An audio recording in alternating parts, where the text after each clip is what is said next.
certainly a New York City film. And like that announcer said on TV many years ago, there are over 8 million stories in this city.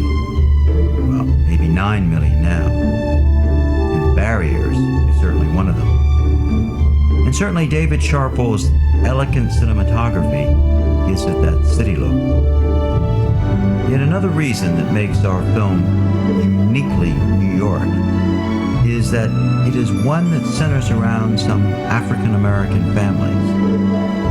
And New York City is certainly that grand melting pot of many different races. Yet Barriers also tells how major economic differences, how that major economic cultural gap within a single race of people can cause as much of a breach as racism itself. Hello, I'm Alan Baxter, the director of the film Barriers, and in this short documentary I'm going to tell you of the various trials and tribulations we had in the making of this $135,000 independent film, and then we're going to show you how New York City has changed physically since this movie was shot in 1995, 1996. Park Avenue, New York City. Some of the most expensive real estate in the world is located on this famous avenue. In fact, we shot on this street. This is Carnegie Hill. And over there is 1225 Park Avenue, the apartment house that we chose to be the site for the Addisons' apartment house. Thanks to my friends Robert Lubell and Scott Lucas, we're able to shoot inside the building. Now, the Park Avenue management gave us full use of the facilities until a problem arose and we were forced to finish our shooting up in Westchester. Now, I don't blame the Park Avenue management. They were very cooperative, but they are used to dealing with major studios with big money. And my little film company did not have big bucks nor powerful connections. 3 times during the shooting, we were forced to shut down. Now, my producing partner and writer of the script Barriers, Chuck Ricciardi, can also tell you about some few things that happened. On Barriers, we had our share of bumps in the roads. We had an assistant director who got in a car accident with one of our rental vans. We had a piece of the camera fall from the roof of a building down to the street. Thank God nobody was hurt. You know, we've had inexplicably hot weather. I think we shot during a drought where it was sunny and 99 degrees for like 30 days in a row. And to probably the one that topped the cake for all of us was when a pit bull attacked one of the children of one of our crew members during a move day where we were going to our next set. So this happened up in Harlem. So it's just one of those things where you really have to be ready for anything. And not that these things can't happen in other places outside of New York, but in New York City, where there's so much life and so much energy, it just seems like things are very likely to happen. And, you know, you have to be ready for anything.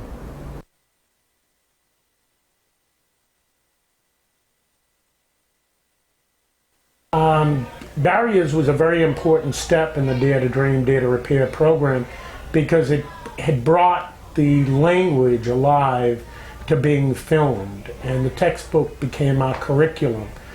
Responsibility, commitment, and being involved in a production, whereas their character became the character in their textbook, in their English, in their reading classes. We decided that the best location for Phil's apartment should be the lower part of the East Village, that area that spills over into the Lower East Side. And right now I'm walking along Tompkins Square Park, which is where we filmed a very important conversation between Phil and Tori right in this very same area 10 years ago. But right now, if you look around, you'll see that this is the altered Tompkins Square Park. And you see a lot of newly done restoration and a lot of upscale coffee houses and more or less trendy restaurants that weren't here 10 years ago when we did the filming. In fact, 10 years ago, this area over in Tompkins Square Park was also used to house the homeless. But not anymore. The Lower East Side has been gentrified. At least most of the Lower East Side has been gentrified. And if Phil were looking for an apartment, she probably couldn't afford to get one down here now. And that's one of the main arguments against gentrification. It displaces a lot of lower income families. And many people feel that the ethnic flavor of the Lower East Side has also been removed. I'm a native New Yorker, born and bred. And just to give an example, like Hell's Kitchen, west of the theater district in New York City, is called Clinton now. And in Brooklyn, Red Hook, which was always thought to be dangerous, is now called Carroll Gardens. But it ain't. It's just nothing but New York, and it always will be. So as a native New Yorker, I have to say, we need to find those little nooks and crannies that they haven't cleaned up yet, because there's a lush landscape here in New York, and there's lots of places to find, because it just looks like an amusement park on 42nd Street. Even when you leave the theater in the Broadway community at night, it used to be everything kind of like going to bed, and now it's like neon and brash, and it's a lot trashier than it ever was, but in a different way. So as a character actor in New York, some of the soul has been ironed out, some of the wrinkles, and I'm pretty sure that we're always going to be using New York, but they really did try to clean it up. Times Square, crossroads of the world. And this is where the video arcade was located that Torrey played in. Now, we were able to get the exteriors of the arcade, but to get an inside of a video arcade, we had to go to a location which our assistant producer Malik Pageant secured for us in New Jersey. The heart of the theatrical district can be very expensive, and the owner of the Times Square Video Arcade was used to movie rentals by Warner Brothers or Universal, and their prices we couldn't possibly match. But the video arcade is no longer here. And if you look very carefully, you'll notice that Times Square has gone through a tremendous change. They say in the United States, for an area to survive economically, it either has to bring in heavy industry or lots and lots of tourists. And to bring in those many, many tourists, you have to give yourself a facelift. And that is exactly what Times Square has done recently. And 42nd Street is not as raw as it used to be. Economics are more divisive than race. I mean, race is easy by comparison. Not to say that race is easy, period. But by comparison, yeah, economic is harder, all right?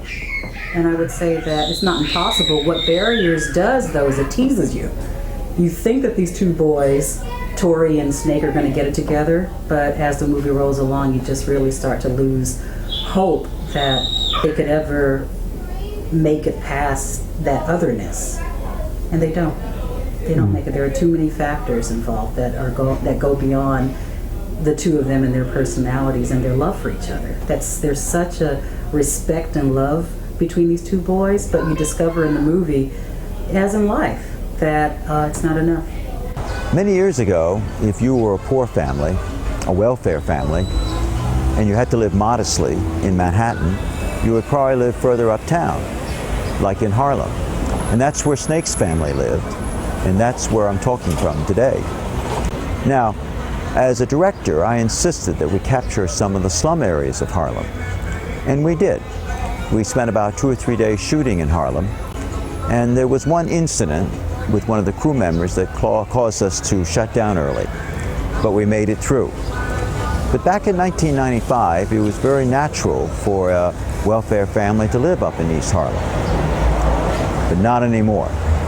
Real estate prices in this area have gone up tremendously.